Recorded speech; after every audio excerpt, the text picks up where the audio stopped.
The dark mirror of human nature, the narrative of desire and destruction in William Shakespeare's Macbeth introduction, crossing the threshold of classics, encountering the stories within ourselves. Sometimes, when we hear the word classic, we instinctively shrink back. For some reason, these works often seem difficult, boring, and irrelevant to our lives, especially when they are centuries-old Western literature. Yet surprisingly, within the pages of these enduring classics lies deep, timeless stories that anyone with a human heart can deeply resonate with. Like mirrors, they illuminate our inner selves and help us understand the world in which we live with powerful insight. Today, I would like to open the door together with you to Shakespeare's great tragedy, Macbeth.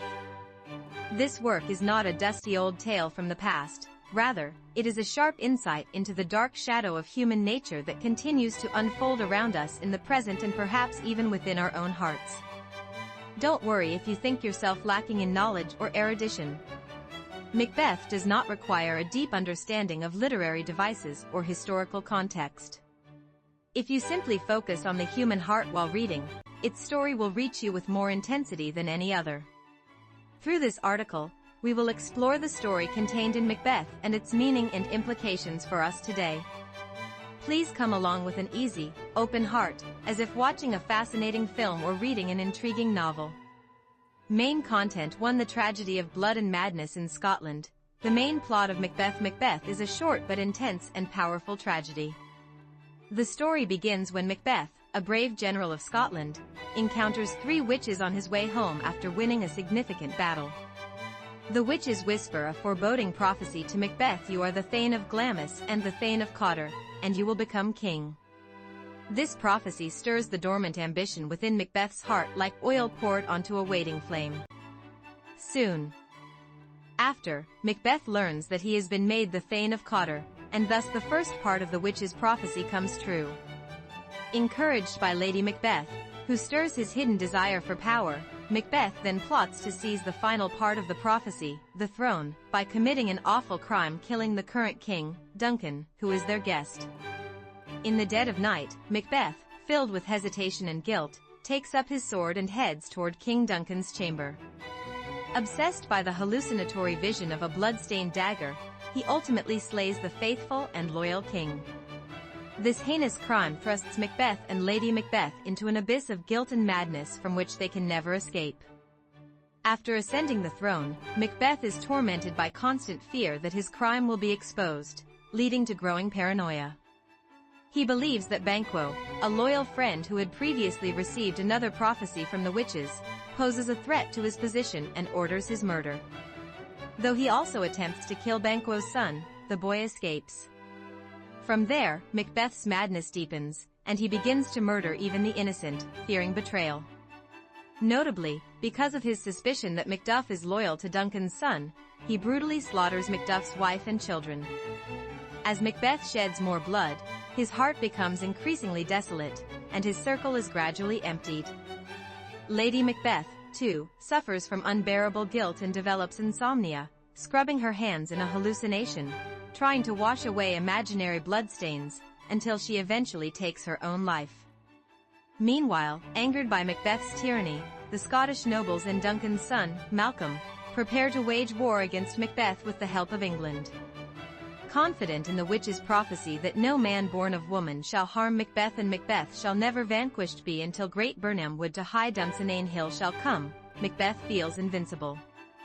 However, the rebel army cleverly disguises themselves by carrying branches from the forest, creating the illusion that the woods are moving. Macduff reveals that he was untimely ripped from his mother's womb, born via cesarean section, and challenges Macbeth to a final showdown.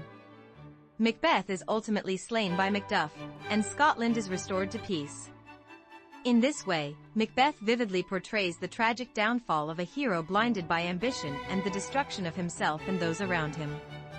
Main content 2. The implications of Macbeth, a deep insight into human nature. Macbeth is not just an old story.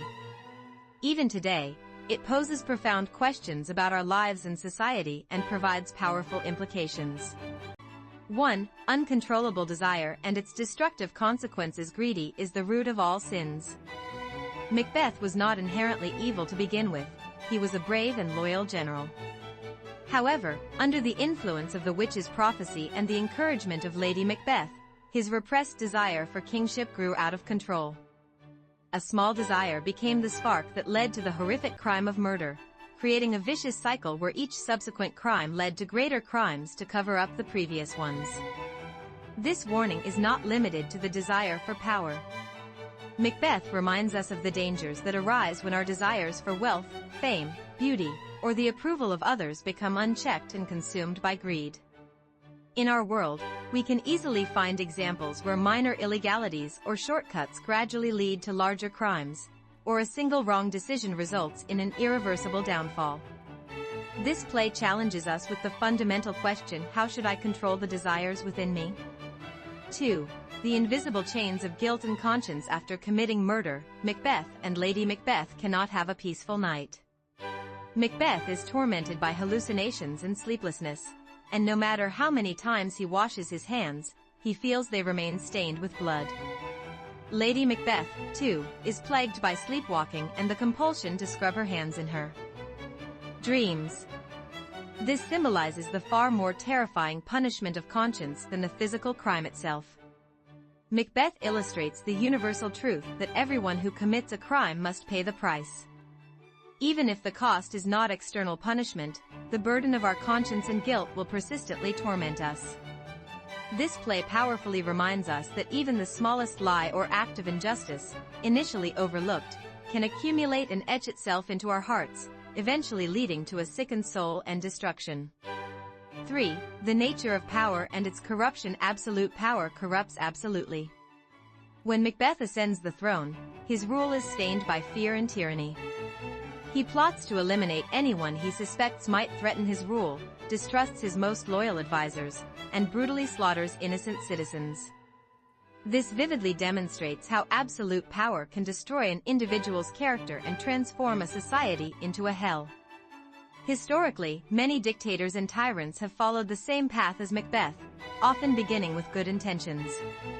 However, the allure of power and the compulsion to maintain it have turned them into monstrous figures devoid of humanity.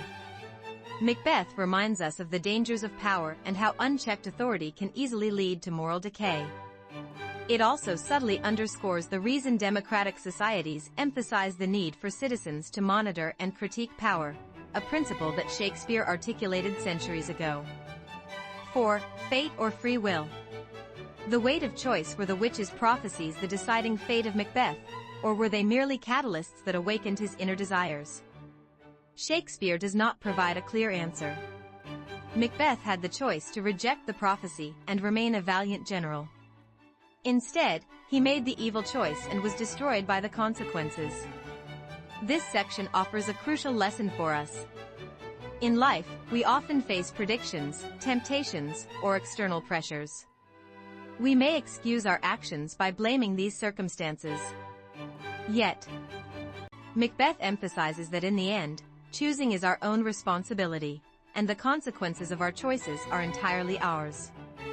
Our lives are not passively determined by external prophecies or fate, but rather by the sum of our conscious choices made each moment, through the power of our free will. 5. The difference between appearance and reality, deception and hypocrisy. Fair is foul, and foul is fair. The opening line of The Witches encapsulates one of the central themes of Macbeth. On the surface, the seemingly loyal subject Macbeth is actually a traitor who murdered the king, and behind the scenes of a grand banquet lies a terrible conspiracy. This play calls us to look beyond appearances and to see the truth hidden beneath the surface. Often in the world, beautiful facades may hide ugliness, or unassuming appearances may conceal true value. When judging people or social phenomena, Macbeth teaches us to strive beyond binary thinking and to adopt a multi-layered perspective in order to understand the essence of things. Conclusion. Macbeth, a mirror to our lives. Dear readers, through Shakespeare's Macbeth, we have explored the tragic downfall of a hero and reflected on the dark aspects of human nature, the corrupting influence of power, the weight of guilt, and the importance of choices. Certainly, Macbeth is a harsh and dark story. But precisely because of this darkness, it becomes a mirror reflecting the complex truths of our lives. Reading this play is not merely about engaging with an old tale, it also gives us the opportunity to confront our own desires, empathize with others' suffering, and deeply reflect on the justice and injustices of the society in which we live. This opportunity to expand our perspective and illuminate the world is more powerful than any academic lecture or intellectual knowledge. If you think to yourself, I am lacking in knowledge and erudition, then now is the perfect time to pick up Macbeth. If Shakespeare's language or the historical context feels daunting, try a well-explained translation, or even a play or film adaptation. What matters most is the process of applying the questions posed by the work and its messages to our own lives and finding our own answers. Ultimately, Macbeth presents us with eternal questions: what does it mean to be human? And what choices will I make in my life? Through the act of reading, this powerful tragedy offers a precious opportunity for self-reflection and growth. I sincerely hope that the fire of wisdom and insight will be ignited within your hearts through this intense tragedy. Crossing the threshold of classics, it's now time for the story of your life to begin.